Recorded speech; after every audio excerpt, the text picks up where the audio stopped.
like that. One of the greatest fighters in the history of the sport. I understand what you're saying. He had a chance, but I also understand his point of view that, he was working. I don't think ESPN would have been happy if he would have hit you. But he did say on the show today, which you may have heard, he has actually formally challenged you to a fight. What do you make of this challenge now? It's a mixed martial arts fight because he says, if you want to go, let's go. Of course. Why, of no, course. And I respect you defending your boy. And I don't mean an embarrassment as a fighter.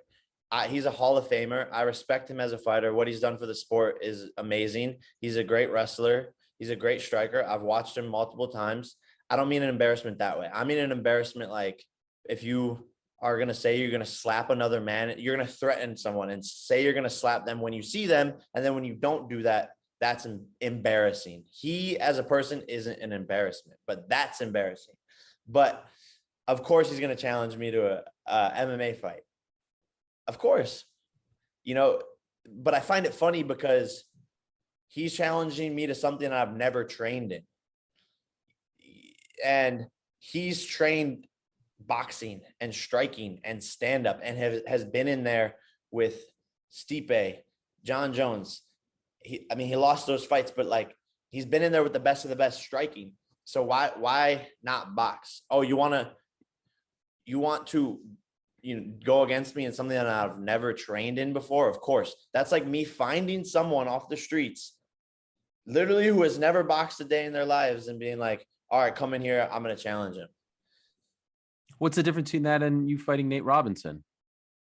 The difference is that Nate Robinson claimed that he boxed for 2 years and hit pads and trained boxing the whole time he was in the NBA to be on the mitts. And he called me out and said that he was going to beat me and was super confident.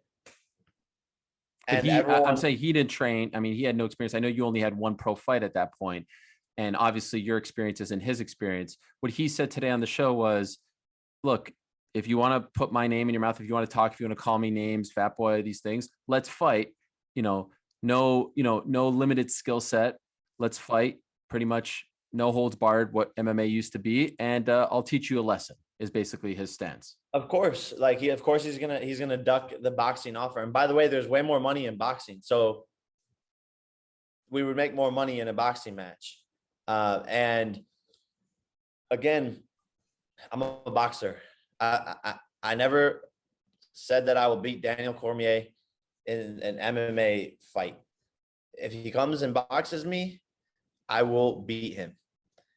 And maybe a part of him knows that.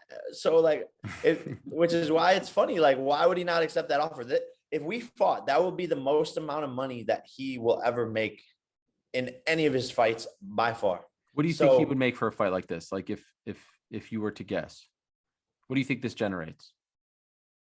I think Jake Paul versus Daniel Cormier does upwards of 2 million pay-per-view buys, probably right around 2. So the official stance is not interested in the MMA fight. Correct. And he might not be interested in the boxing fight, but again, that's the biggest payday of his life. You versus DC in an MMA fight. I think it would be big business. I think you should consider it. I think he should consider. I don't need the money. That's what I'm saying. I'm good over here. So I think you guys would actually get along you both get it. I told him, by the way, he's working himself into his shoot. I don't know if you know it. That's, they say you know what a work is, right? What do you mean? Like a work in this is pro wrestling terminology, but a work is when it's scripted, right? A work and a shoot is when it's for real. So he's working himself into a shoot. He's getting worked up and now he's turning this into real. And I'm like, you should not be doing this. You are exactly doing what Jake Paul wants you to do. I have told him this publicly and privately. And I asked him on Saturday, I said, do you want to fight this guy? He said, no. I said, well, then why did you do that? Because all that did was elevate all of this. And so then he comes on the show today and said he wants to fight you in an MMA fight. Interesting idea. I get where he's coming from. But it appears as though the request has been denied. Look, man, let's box, DC. Come on. If you're a striker too, jump in the ring, make a payday. And I don't know though. I don't think he wants to lose his legacy like that. At the end of the day, like what I've done so far is I'm collecting people's legacies. Nate Robinson snatched his legacy. Ben Askren snatched his legacy. Daniel Cormier probably doesn't want that. All right. We'll leave it at that. Jake, thank you. Appreciate the time. Thank you, bro. We'll talk to you soon. Yep, let's do it.